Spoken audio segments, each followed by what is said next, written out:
The Watts family murders, a tragic and high-profile case, raised numerous questions and theories about the involvement and knowledge of Nicole Kissinger, the mistress of Chris Watts, the perpetrator of the heinous crime.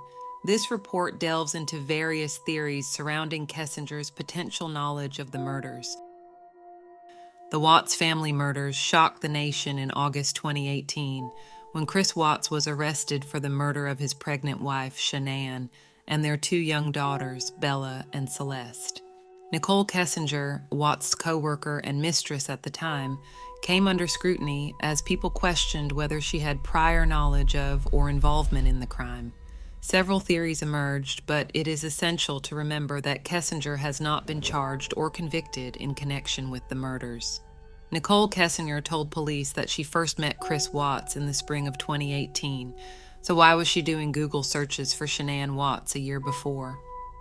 As Crime Online previously reported, the Weld County District Attorney's Office released hours of audio interviews and thousands of discovery pages documenting the investigation. In some cases, the data obtained from Kissinger's electronic devices conflicted with claims she made in voluntary interviews with investigators. For example, Kissinger said in an interview with agents from the Colorado Bureau of Investigation that she was not in love with Watts, and indicated that Watts was more serious about the affair than she was. But data recovered from Kissinger's phone showed that she spent 2 hours looking online at wedding dresses less than 2 weeks before Watts killed his family, and that she performed internet searches about marrying your mistress. Kissinger told investigators that she knew Chris was married but believed he and Shanann were separated, and claimed she did not know Shanann was pregnant. According to multiple reports, Kissinger contacted police within days of Shanann and her daughter's disappearance, once she became concerned that something may have happened to them. During that interview, she said she didn't know Shanann's name until for a while after she and Chris became romantically involved. The discovery documents examined by Crime Online included a phone data review, which showed the internet search history of principals in the case, including Kissinger. The recovered phone data, which included some entries that had been deleted from her search history, appear to show that Kissinger did online searches for the names Shanann Watts and Chris Watts as far back as 2017, and on multiple occasions before both she and Chris Watts said their affair began.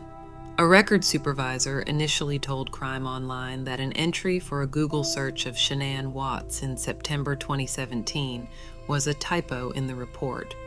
But Weld County District Attorney Michael Rourke later said, in a December 2018 interview with Crime Online, that the items in the report accurately reflected what was found in the data review.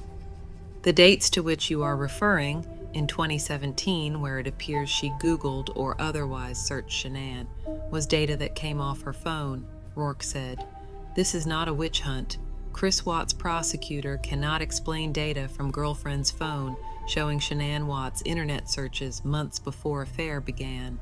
Greeley Police Detective Michael Prill authored the report that included a single entry of a September 1, 2017 search for Shanann Watts, and Frederick Police Detective David Baumhover authored the report, excerpted immediately above, that referenced multiple deleted searches for Chris and Shanann Watts. Following a series of email exchanges and phone calls with the Weld County District Attorney's Office regarding the reports, Crime Online spoke by phone to Weld County District Attorney Michael Rourke on Monday. Rourke said that the reports reflect what was shown in the forensic analysis of Kissinger's phone. The dates to which you are referring, in 2017, where it appears she Googled or otherwise searched Shanann, was data that came off her phone, Rourke said. When you ask me if I have verified that information, the answer to your question is no. Kissinger told us that she met and started the relationship with the defendant in 2018. So where that anomaly in the data comes from, I can't answer it for you. I don't know the answer to it. Rourke said that prosecutors are confident in the results of the murder investigation, which is closed. I have absolutely no reason to investigate Kissinger at this point in time, he said. This is not a witch hunt. My job is to investigate and prosecute who was responsible for the deaths of Shanann, Bella, Celeste, and Nico. We have done that. I have no information nor any belief that any other criminal defendant is out there who is responsible for their death in any way, shape, or form. The Frederick Police Department did not immediately respond to a request for clarification of their earlier statements about the phone data review. The 111-minute call on Nicole Kissinger's phone on the night of the murders. On Sunday night, August 12th at 21:28, Kessinger received an incoming call from Chris Watts. The conversation lasted 111 minutes, or 1 hour 51 minutes. The conversation ended at 23:19, around the time Shanann was originally supposed to have arrived home, had her flight from Phoenix. They spoke for 111 minutes a few hours before Shanann was murdered. It's also possible this crucial 111-minute conversation took place after Watts murdered both his daughters. And yet Nicole Kessinger says she can't remember what they spoke about. The timing of that final conversation, crucial conversation, the contents matter greatly. What was his mood? What did they talk about? What were their plans? What could they have talked about? Here, because we need this video, and I am sorry, because I know it's hard to talk about it. God, it's so sad, and she's pregnant. And, you know, on our end, we didn't... And they're so cute. They're so little. Like, why? Why? How? I don't even understand how you could, like, bring yourself to do that to somebody who's, like, that big.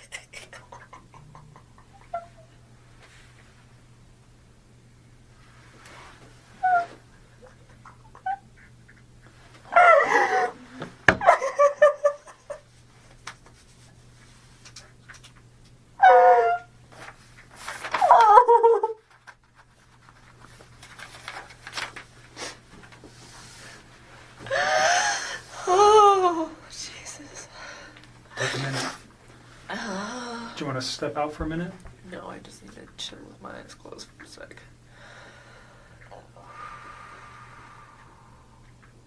I still cannot believe this is happening.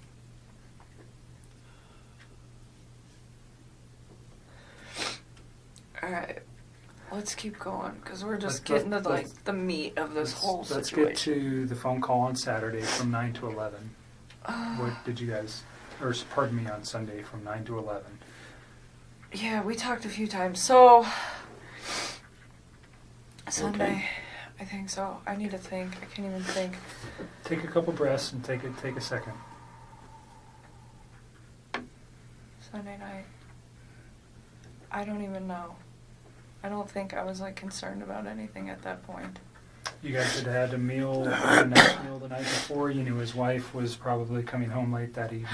Oh, you know what? I still don't remember what we talked about. I honestly, we talk about so much random stuff. It's so hard to pinpoint some of these things. I don't remember what we talked about. I do remember that was a long phone conversation though. We probably talked about all sorts of stuff. One thing I do remember though, that I didn't remember earlier when I was talking to Mark. So this is where I'm starting to remember little bits and pieces. I don't remember. Yeah, I know. So the phone conversation. I don't remember what was in the phone conversation. Probably nothing of relevance, to be honest with you. But usually he talks to me when he's down in the basement. Some believe that Nicole gave Chris an ultimatum, and she wanted Chris to choose between her and his wife, but this is all speculations. And we may never know the true details of their conversation. Kessinger deleted texts between her and Chris. On August 16th, a Colorado Bureau of Investigation agent noted that in an interview with Kessinger, who said she hadn't slept much in the previous few days, she admitted to deleting all of Watts's information from her phone as a form of damage control. Kessinger told police that she decided to delete the contact info after she found out Shanann was pregnant through reading newspaper articles after her disappearance. On Tuesday, which would have been the 14th of August, you had read some newspaper articles on the 13th and the 14th that regarded this case. You had also had a conversation with Chris at some point during the day on Monday. And on Tuesday, because of what you found, specifically what you said was, and don't let me put words in your mouth, but you found out that his wife was pregnant. Yes. And you did not know that prior? No.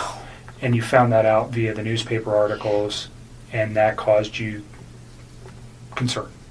Well, I just realized that he was lying to me, and I was like, well, if you can lie to me about this, what else are you lying to me about? And it made me realize that maybe his wife was in danger at that point, and it was day 2, too, and she still wasn't home.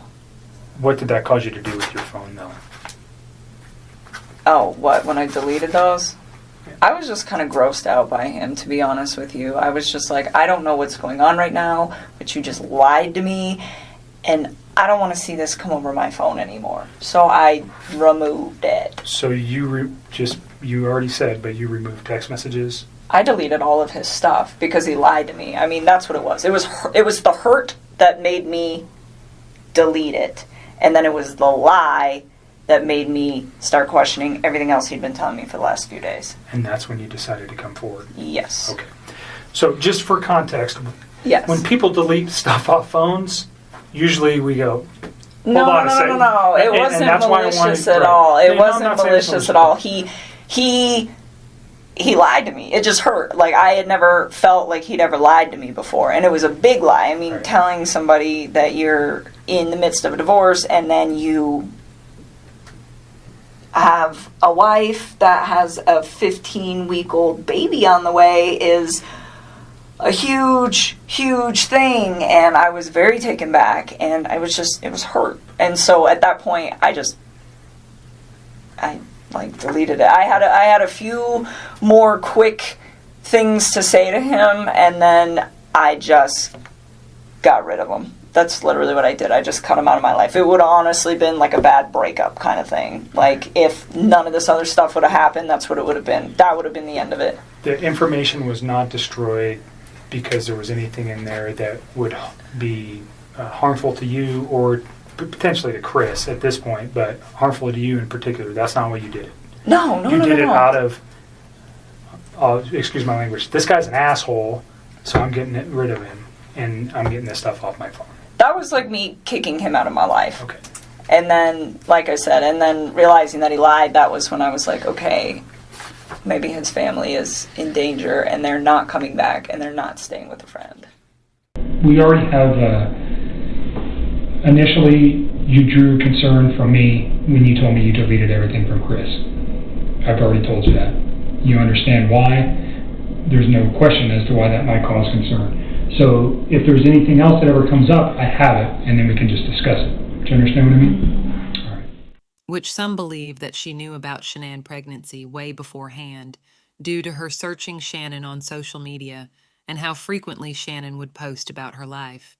Nicole thought if he could lie to her about this, what else would he lie about, investigators wrote. This made her think about his wife being in danger. She deleted all the information on her phone, call and text logs, that had anything to do with him. She was grossed out by him, so she deleted all his stuff. But Nicole Kessinger wasn't the only one actively deleting. The word delete, or deleted, appears 65 times in the discovery documents. Some of these are multiple references to Chris Watts deleting his Facebook page. Interestingly, we have the exact context for when that happened.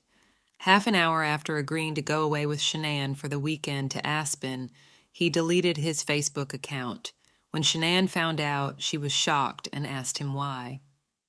There are also many references to Nicole Kessinger deleting all information related to Chris Watts from her phone. Imagine if she hadn't, and she'd instead come forward to shed maximum light on this case, including bravely shining it on herself. Imagine how much more we would know. On page 575 of the discovery documents, Kessinger is quoted asking Watts to delete his text messages to keep their relationship secret from his friends. She asked her pal Charlotte Nelson to do the same thing.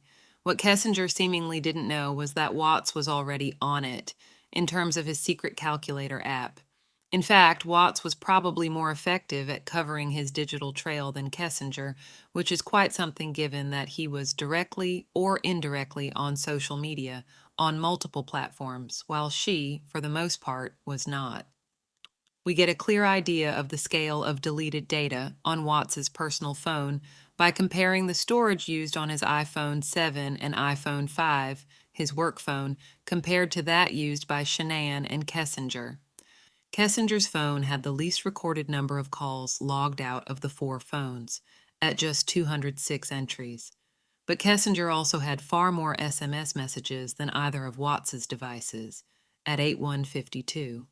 Kessinger's phone, stated in the discovery documents, is devoid of any calls, messages, photographs, or videos involving Watts, nor even his number, which once again shows that much of the information between her and Watts have been deleted. In fact, the records also reveal that authorities who examined Kessinger's phone found hours' worth of searches for Shanann Watts, and after the murders, a search using the phrase, "Can cops trace text messages?" Some people have noticed in her interviews, Kessinger avoids saying the names of Shanann, Bella, Celeste, or Nico. And then you mentioned today you read something about bankruptcy. Yep. What did you read? That those guys filed bankruptcy for a lot of money Who are those guys? to that couple Okay. in 2015. Oh, Shanann and Chris Thanks. filed bankruptcy in 2015. This is a common tactic used to distance yourself from someone you have wronged. We have seen this happen, and the Emma Walker case, her murderer and ex-boyfriend Riley avoided saying Emma's name to distance himself from the situation. We could be seeing the same being done here with Kissinger. There is more. The rabbit hole goes pretty deep. Here's a list of things that we have found online. Nicole phone pinged a tower in Frederick, Colorado, where the Watts family home was. Kessinger lived in a town 25 minutes away. The morning of the murders, a neighbor saw a truck similar to the one Nicole owned outside the Watts home. Nicole tried to destroy her SIM card before giving her phone to investigators. Chris told law enforcement he tried first to subdue Shanann with OxyContin. The police were not able to establish how he could have gotten OxyContin, as it had not been prescribed to him. There may be security footage of Nicole at the Watts home the morning of the murders. Some theories even suggested that Nicole used dark magic on Chris Watts. Now, some of these are outrageous and some lack proof and are just speculation, but some do raise eyebrows and have you question Nicole's character and lack of empathy. We have already established that she most likely lied multiple times and destroyed important information. Kessinger typed into an internet search, "Did people hate Amber Frey?" the name of the woman who was having an affair with infamous killer Scott Peterson, who murdered his wife, Lacey, and their unborn child in 2002. Kessinger's internet searches about Frey on August 19th, 4 days after Watts was arrested in the August 13th disappearance of his family, also included queries about a book deal Frey obtained, along with Frey's net worth, according to documents in the Watts investigation released by the Weld County District Attorney's Office. While these theories surrounding Nicole Kessinger's knowledge of Shanann Watts's death remain speculative, they underscore the complexity of the case and the continued interest in uncovering the truth. It is essential to rely on factual evidence and the legal process to determine Kessinger's true role in this tragic case. Further investigation and analysis may be required to shed more light on the extent of her knowledge or involvement in the crimes committed by Chris Watts.